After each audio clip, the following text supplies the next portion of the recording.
إن الحمد لله نحمده ونستعينه ونستغفره ونعوذ بالله من شرور أنفسنا وسيئات أعمالنا من يهده الله فلا مضل له ومن يضلل فلا هادي له وأشهد أن لا إله إلا الله وحده لا شريك له وأشهد أن محمدا عبده ورسوله صلى الله عليه وسلم.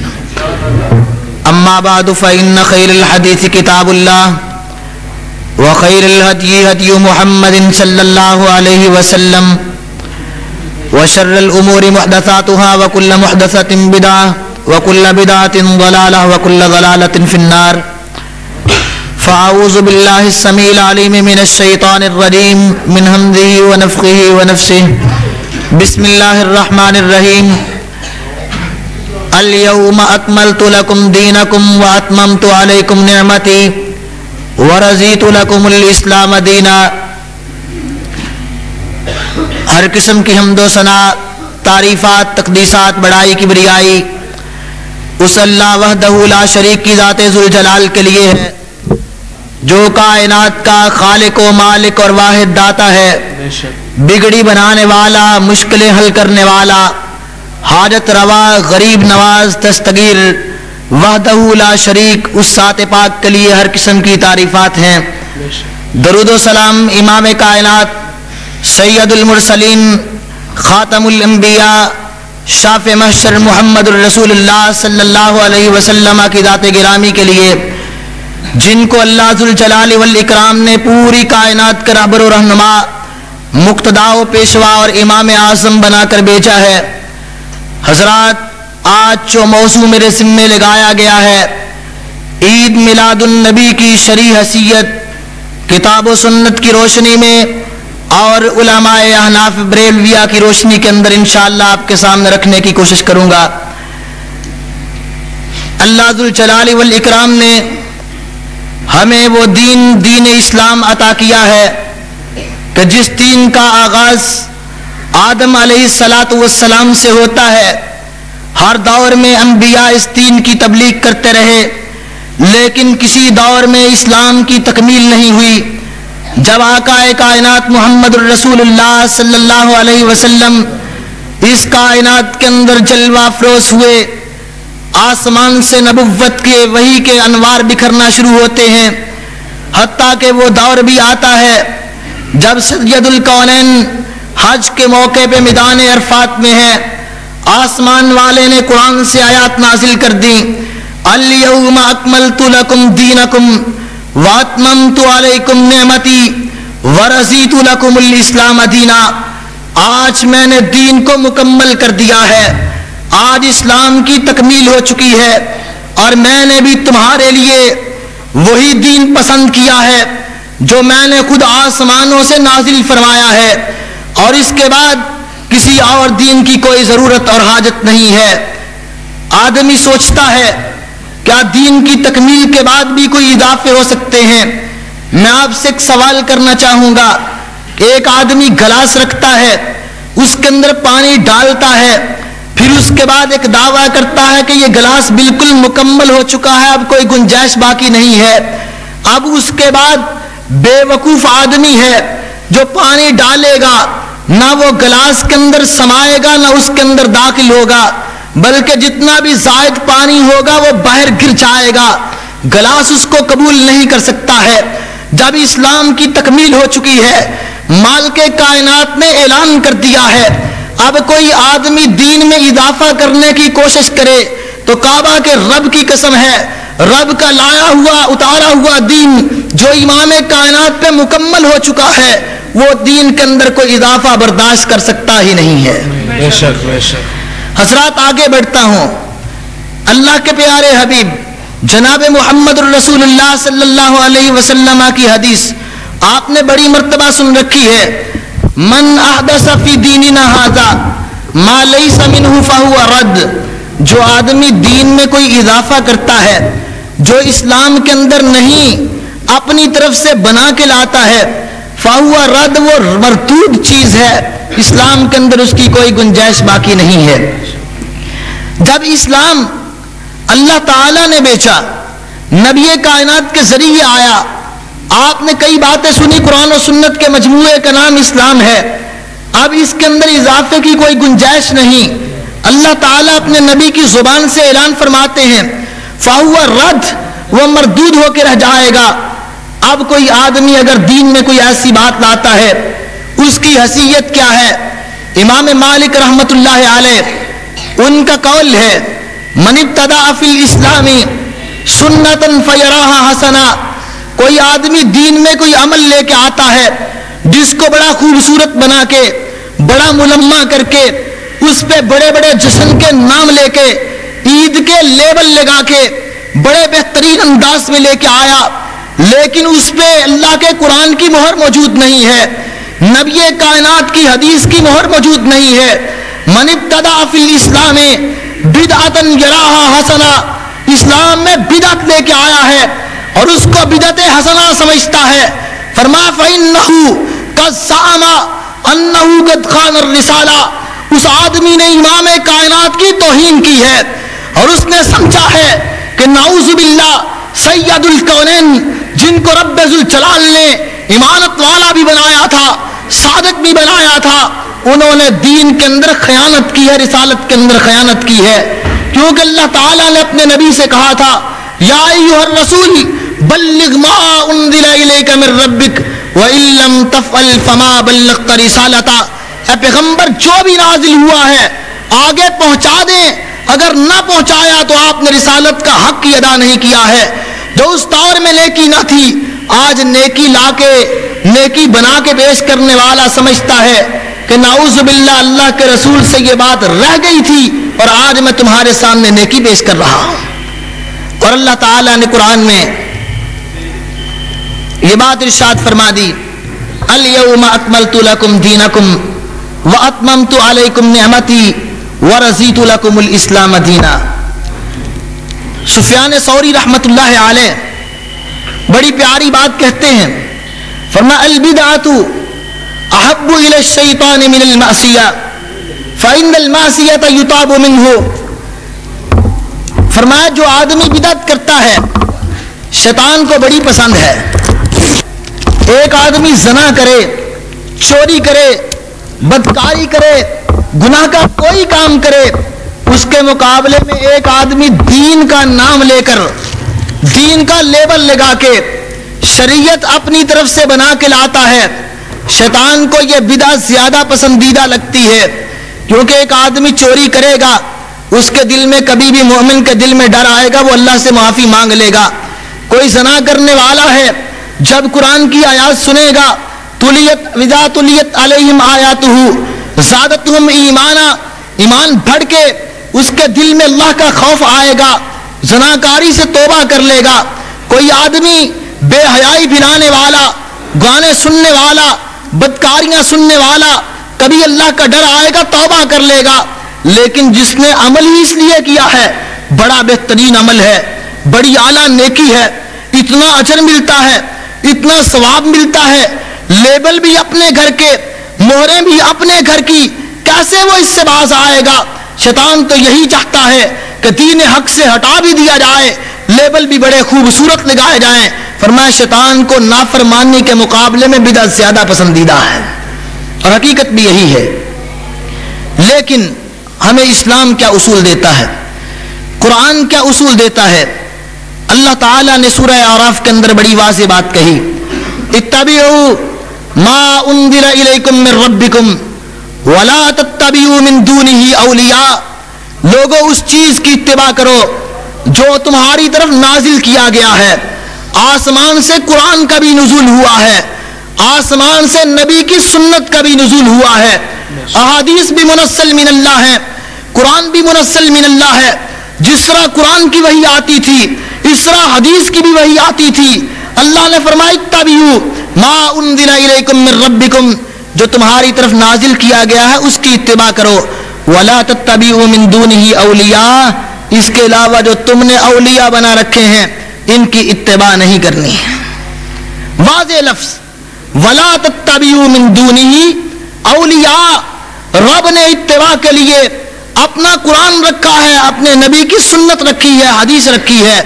ولا تتبعوا من دونه اولیاء، اس کے علاوہ کسی اور چیز کی پیروی نہیں۔ ظاہری طور پہ بعض مرتبہ آدمی کہتا نیت بڑی خالص ہے، میں بڑے خالص نیت سے عمل کر رہا ہوں، لیکن آئیے دیکھیے کیا خالص نیت آدمی کو کافی ہو جائے گی؟ نبی کائنات علیہ الصلوۃ والسلام کے دور میں بھی بعض لوگوں کی نیتیں بڑی خالص ہیں۔ صحیح حدیث میں موجود ہے، اللہ کے نبی صلی اللہ علیہ وسلم فتح مکہ کے موقع پر صحابہ کرام رضوان اللہ علیہم اجمعین پہ سفر کی شدت بھی ہے، روزے دار بھی ہیں، اللہ کے رسول نے بھی روزہ رکھا ہوا ہے۔ ایک مقام پر پہنچے، گرمی کی شدت ستا رہی ہے، آپ نے کہا میرے صحابہ روزہ افطار کر لو۔ سرور کائنات علیہ الصلوۃ والسلام نے بھی اپنا روزہ چھوڑ دیا، کیونکہ سفر کے اندر روزہ چھوڑ دینے کی رخصت شریعت کے اندر موجود ہے۔ اللہ کے رسول نے عمل کیا۔ بعض لوگوں کا ذہن ہے نیت بڑی اچھی ہے، روزہ بڑا بہترین عمل ہے، پچھلا پہر ہے، تھوڑا سا وقت ہے، برداشت کر لیں گے روزے کا اجر مل جائے گا۔ نیت کتنی خوبصورت ہے کہ روزہ اللہ کے نبی صلی اللہ علیہ وسلم نے کہا تھا، اے میرے صحابی علیک بالصوم فإنہ لا مثل لہ، یہ روزہ اتنا اچھا عمل ہے، تو روزے رکھا کر، اس جیسا عمل ہی کوئی نہیں ہے۔ نبی کے صحابی ہیں، نیت خالص ہے کہ روزہ رکھ کے اللہ سے اجر لینا ہے، روزہ بھی شریعت میں داخل ہے، رب کے حکم پہ رکھا ہوا ہے، لیکن جب نبی کائنات نے روزہ چھوڑ دیا، پھر اس کے بعد بعض صحابہ روزہ رکھے ہوئے ہیں، اللہ کے رسول کو خبر پہنچتی ہے، حدیث کے الفاظ ہیں، امام کائنات نے فرمایا اولئک الوساۃ اولئک الوساۃ اولئک الوساۃ، نیت کتنی بھی خالص کیوں نہ ہو، جس کام کو نبی نے چھوڑ دیا ہے، اگر مومن ہونے کے باوجود نہیں چھوڑتا ہے، یہ اللہ کا نافرمان ہے۔ اولئک الوساۃ، یہ نافرمان لوگ ہیں۔ صرف خالص نیت کا اعتبار نہیں ہوتا ہے، کتنی مثالیں موجود ہیں۔ ایک آدمی، جامع ترمذی کی حدیث ہے، اللہ کے نبی صلی اللہ علیہ وسلم کے متبع سنت صحابی عبداللہ بن عمر رضی اللہ عنہ، جن کے بارے میں گواہی امام کائنات کی ہے، ان عبداللہ رجل صالح، لوگوں میرا صحابی عبداللہ نیک آدمی ہے۔ آج کون کسی کی گواہی دیتا ہے؟ آپ میری صالحیت کی گواہی نہیں دے سکتے، میں ہر آدمی کے نیک ہونے کی گواہی نہیں دے سکتا، کیونکہ ہمارا ظاہر ایک دوسرے کے سامنے ہے، لیکن خلوت کی گھڑیاں کسی کے سامنے نہیں ہوتی، ہمارے باطن کا ایک دوسرے کو علم نہیں ہے، لیکن زبان نبوت سے بولنے والے امام کائنات گواہی دیتے ہیں، ان عبداللہ رجل صالح، لوگوں میرا صحابی عبداللہ نیک آدمی ہے۔ وہ عبداللہ بن عمر رضی اللہ تعالی عنہ، ان کے پاس ایک آدمی چھینک مارتا ہے، اور چھینک لینے کے بعد اس نے کیا کلمات کہے؟ الحمدللہ والصلاۃ والسلام علی رسول اللہ۔ کتنے کلمات پیارے ہیں، اللہ کی حمد ہے اور نبی پر درود و سلام پڑھا جا رہا ہے، نیت بھی خالص، کام بھی بڑے بہترین، لیکن موقع کیا ہے؟ حضرت عبداللہ ابن عمر رضی اللہ عنہ نے جو الفاظ کہے، جامع ترمذی کی حدیث ہے، کہا میرے ساتھی لیس ہکذا علمنا رسول اللہ صلی اللہ علیہ وسلم، اس انداز سے ہمیں اللہ کے نبی نے تعلیم نہیں دی ہے۔ نبی کائنات کے سامنے چھینک بھی لوگ لیا کرتے تھے، آپ نے خود اس کا حکم بھی فرما دیا ہے، ولیکن علمنا ان نقول الحمدللہ علی کل حال، فرمایا انا اقول الحمدللہ، اللہ کی حمد کہنے کا میں بھی قائل ہوں، اور میں اللہ کے نبی پہ درود بھی پڑھتا ہوں، نہ میں حمد کا منکر ہوں نہ درود کا منکر ہوں۔ نبی کی ہم تعریف اور اللہ کی تعریف کرنے والے، نبی پہ درود پڑھنے والے، فرما درود کا منکر نہیں، لیکن اس طرح تعلیم رسول نہیں ہے، تیری نیت بڑی خالص ہوگی، لیکن چونکہ مہر رسول یہ نہیں ہے، علمنا رسول اللہ صلی اللہ علیہ وسلم ان نقول الحمدللہ علی کل حال، نبی کی تعلیم یہ ہے کہ ہر حالت میں تم نے صرف الحمدللہ کہنا ہے۔ جب نبی نے صرف الحمدللہ سکھایا، اس سے بڑھ کے اگر تو تیری نیت بھی اعلیٰ، کلمات بھی اعلیٰ ہیں، تو اللہ کے نبی کی حدیث ہے، من احدث فی دیننا ھذا ما لیس منہ فہو رد، جو دین کے اندر خوبصورت بھی عمل لے کے آتا ہے، نبی کی مہر موجود نہیں ہے، فہو رد، وہ مردود ہو کے رہ جائے گا۔ یہ نبی کے صحابہ ہیں، ایک نہیں بڑی مثالیں ہیں، لیکن ایک دو باتیں میں آپ کے سامنے آخر میں کروں گا۔ میں اپنے موضوع کی طرف اس تمہید کے بعد آنا چاہتا ہوں۔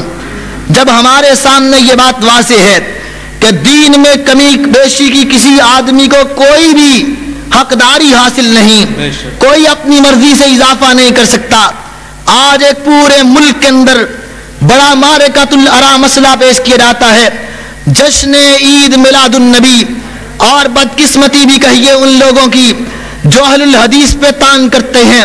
ہماری خوش قسمتی ہے کہ مالک کائنات نے ہمیں یہ احساس دیا ہے کہ ہر دور میں اہل الحدیث کا یہ مذہب اور مسلک رہا ہے کہ یہ رب کے قرآن کو سینے سے لگاتے ہیں، نبی کی حدیث کو بھی سینے سے لگاتے ہیں، لیکن آباء و اجداد کی اندھی تقلید نہیں کیا کرتے۔ ایسے لوگ صحابہ بھی تھے، تابعین بھی تھے، تبع تابعین بھی تھے، ان پہ بھی طعن و تشریح کی گئی۔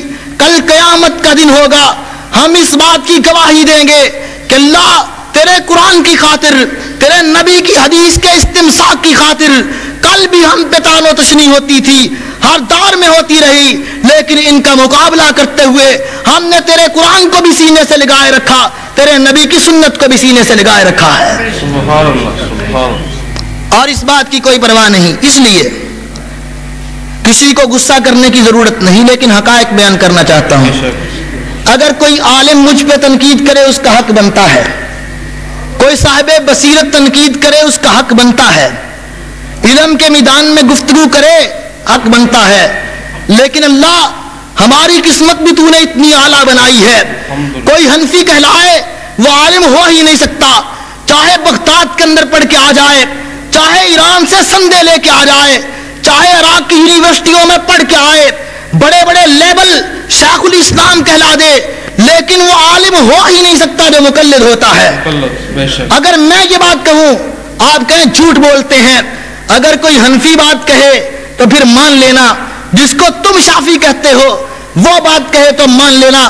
میرے سامنے نصب الرایا ہے، نصب الرایا کی پہلی جلد ہے، نصب الرایا کے اندر علامہ سیلی حنفی نے قول نقل کیا، المقلد سہل المقلد جہل، مقلد گمراہ بھی ہوتا ہے، مقلد جاہل بھی ہوتا ہے، جو حنفی کہلائے گا وہ مقلد ہے، جو شافی کہلائے گا مقلد ہے، جو مالکی کہلائے گا وہ مقلد ہے، جو آدمی حنبلی کہلائے گا مقلد ہے۔ میری بات نہیں، ایک حنفی عالم جس کو کہا جاتا ہے احادیث کو پرکھنے کا بڑا ماہر ہے، وہ کہتا ہے المقلد جہل المقلد سہل، مقلد جاہل ہوتا ہے۔ علامہ طحاوی حنفی، اس کے متعلق حافظ ابن حجر رحمۃ اللہ علیہ اسماء الرجال کی کتاب لسان المیزان کے اندر طحاوی حنفی کا ایک قول نقل کرتے ہیں۔ آج آپ نے یہ بات سن رکھی ہے، لوگ کہتے ہیں رفع الیدین منسوخ ہے، یہ کبھی بات سنی ہے؟ لوگ کہتے ہیں رفع الیدین کیا ہے؟ اس دنیا کے اندر رکوع جاتے رکوع سے اٹھتے رفع الیدین کے منسوخ ہونے کا سب سے پہلے دعویٰ کرنے والا طحاوی حنفی ہے، سب سے پہلے نسک کا دعویٰ کرنے والا طحاوی حنفی۔ وہ کیا کہتا ہے جو مقلد ہو جائے وہ کیا ہوتا ہے؟ حل یقلد الا عصی او غبیش، جو مقلد ہوتا ہے تقلید کرنے والا یا اللہ اور اس کے رسول کا نافرمان ہوگا یا عقل سے بالکل بہرا ہوگا، جس کی عقل نہیں وہ تقلید کرے گا، جو اللہ اور اس کے رسول کی نافرمانی کرنے والا ہے وہ تقلید کرے گا۔ حضرات میں نے دو حنفی علماء کی باتیں بیان کی، اور میں اللہ تیرا احسان سمجھتا ہوں کہ تو نے ہمیں قرآن و سنت کا متبع بنایا ہے، اور ہمارے مقابلے میں جو بھی مقلد آئے گا کوئی عالم ہو ہی نہیں سکتا، وہ جاہل ہوگا یا نافرمان ہوگا۔ یہ اپنی بات نہیں، انہی کی بات کہہ رہا ہوں۔ تو حضرات اس پرائے کے اندر آگے بڑھنا چاہتا ہوں کہ یہ جشن عید میلاد النبی، اس کی شرعی حیثیت کیا ہے؟ ایک اصول سمجھ لیں، اس اصول کی روشنی میں، اور اصول میرا نہیں رب کے قرآن کا ہے، اس اصول کے بعد پھر کہتے ہیں جادو وہ ہے جو سر چڑھ کر بولتا ہے۔ آج